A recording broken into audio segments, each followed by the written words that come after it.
Selamat siang, Ibu dosen dan rekan-rekan sekalian.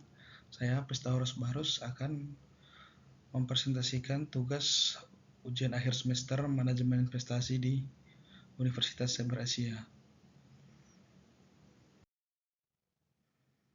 Jadi, untuk yang slide yang pertama, presentasi saya ini akan menerangkan tentang analisis portofolio saham dengan metode CAPM dan Markowitz, di mana di sini kita akan memahami optimasi portofolio untuk pengambilan keputusan investasi yang lebih baik.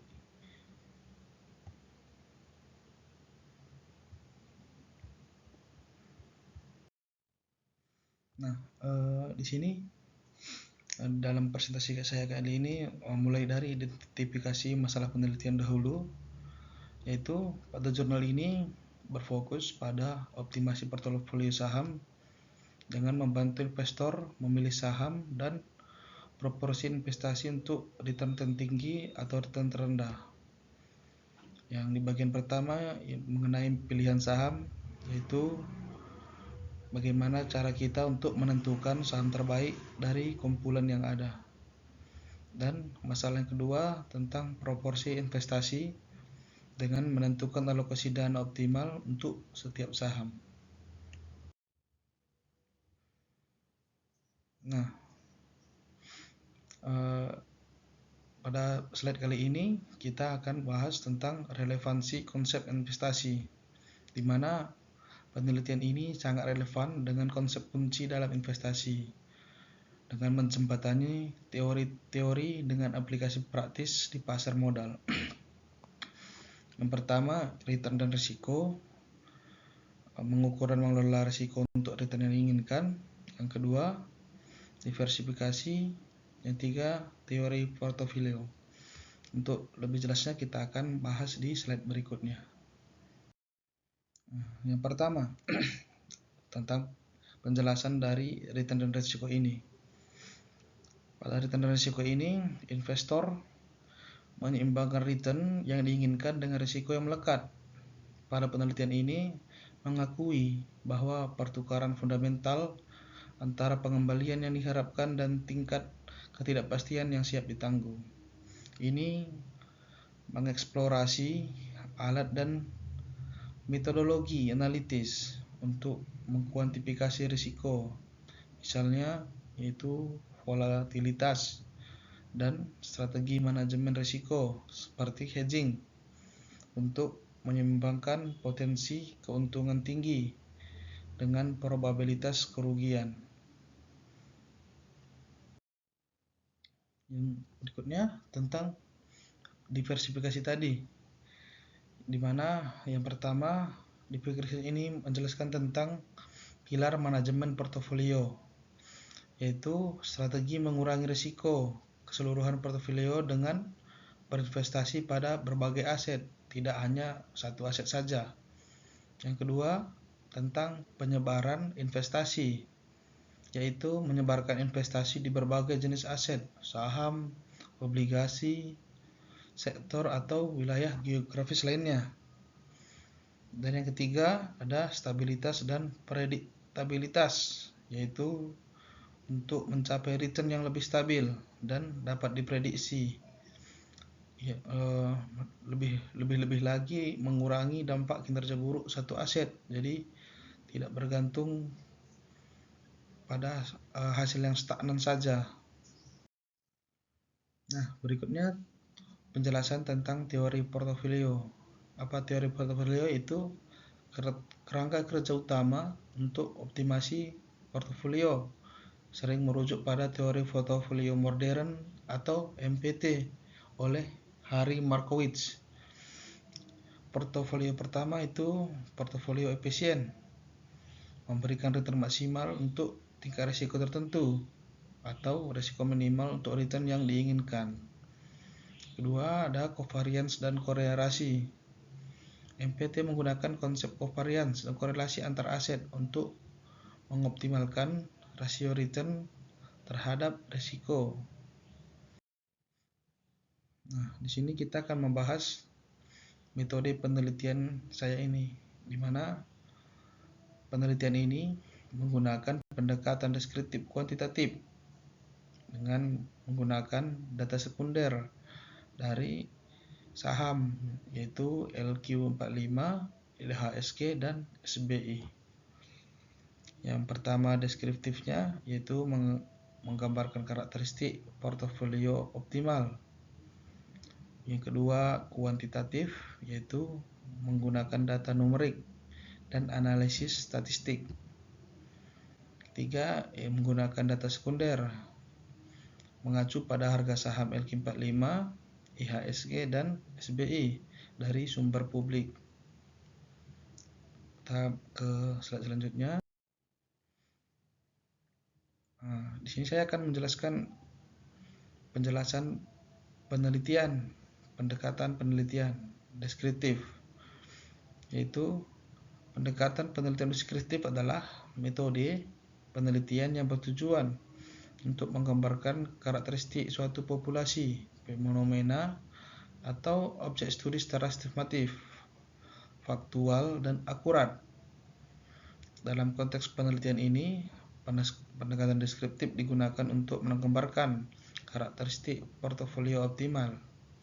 Ini berarti penelitian akan menjelaskan fitur atau sifat-sifat portofolio yang dianggap paling efisien atau ideal berdasarkan kriteria tertentu. Pendekatan ini berfokus pada apa dan bagaimana suatu fenomena dapat terjadi, tanpa harus mencari hubungan sebab akibat yang mendalam atau menguji hipotesis kausal.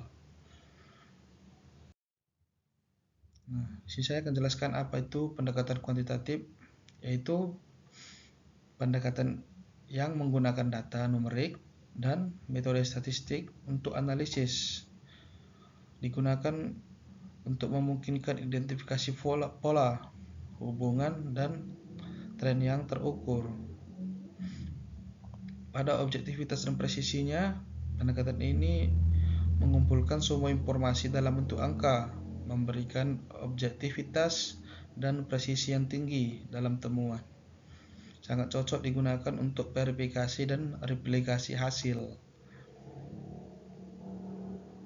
Dalam analisis statistiknya, pendekatan kuantitatif ini melibatkan statistik deskriptif, yaitu rata-rata, standar deviasi yang digunakan untuk meringkas data, serta statistik inferensial atau regresi korelasi untuk generalisasi kesimpulan. Data sekunder yang saya gunakan yaitu memanfaatkan data sekunder yang diperoleh dari sumber publik yang sudah ada. Saya menggunakan harga saham dari LQ45, IHSG yaitu indeks harga saham gabungan, dan SBI, sertifikat Bank Indonesia. Di sini pada slide ini saya akan menjelaskan tentang metode analisis data, yaitu 3 metode utama yang digunakan untuk menganalisis data dan mengoptimalkan portofolio. Yang pertama itu ada metode CAPM, mengestimasi return saham berdasarkan risiko sistematis atau beta. Metode kedua ada coefficient of variation atau CV, yaitu metode yang mengukur risiko relatif per unit return, memilih saham yang paling efisien. Dan yang ketiga ada metode model Markowitz, yaitu menentukan komposisi portofolio optimal berdasarkan return dan risikonya. Pada slide berikutnya saya akan menjelaskan masing-masing metode ini. Yang pertama itu mengenai ketepatan metode yang akan digunakan. Metode yang digunakan tepat dan relevan meskipun CAPM memiliki keterbatasan asumsi. CAPM ini umum untuk estimasi return dan analisis resiko returnnya. Jadi CAPM ini sangat umum. Terus yang metode kedua yaitu metode Markowitz. Itu fondasi teori portofolio modern, mempertimbangkan diversifikasi. Yang ketiga ada CV, yaitu berguna untuk membandingkan risiko relatif antar saham. Metode data sekunder, efisien dan praktis karena ketersediaan data publik. Jadi di sini kita dapat menggunakan metode-metode tersebut ya dengan yang masing-masingnya memiliki keterbatasan asumsi. Jadi harus dipertimbangkan dengan baik. Oke. Di sini saya akan meringkas hasil dari CAPM, analisis CAPM tersebut. Pada analisis CAPM ini untuk data sekunder sekarang seperti LQ45 atau SBI dan lain-lain yang saya sebutkan barusan, sebagian besar saham LQ45 ditemukan undervalued oleh analisis CAPM, yaitu menunjukkan potensi keuntungan. Jadi kalau menurut analisis CAPM ini, jikalau kita membeli saham LQ45 diprediksikan akan mendapatkan potensi keuntungan. Oke, sini saya juga sudah meringkas untuk pemilihan saham dan optimasinya. Saya mendapatkan 10 saham efisien, dipilih berdasarkan CV yang terendah dan saham optimal yang ditemukan oleh metode Markowitz. Untuk 10 saham terpilih yaitu CV terendah ada UNTR, SMCB, ASII, ENDF dan Bank BRI. 6-10-nya ada Bank BCA, BMRI, MIDC, INCO, BDMN. Untuk 5 saham optimal menurut metode Markowitz ada UNTR, SMBC, ASII, INDF dan Bank BRI. Nah, kesempatan kali ini saya akan menerangkan penerapan dalam investasi nyata. Dalam hasil penelitian memberikan informasi berharga bagi investor untuk pengambilan keputusan. Yang pertama tentang identifikasi saham, yaitu menggunakan CAPM untuk menemukan saham undervalued. Jadi untuk menemukan saham tersebut kita harus menggunakan CAPM. Yang untuk memilih saham yang efisien kita harus memilih berdasarkan CP. Jadi untuk identifikasi sahamnya menggunakan CAPM untuk mencapai memilih saham undervalued. Untuk yang lebih efisien kita memilih berdasarkan metode CV.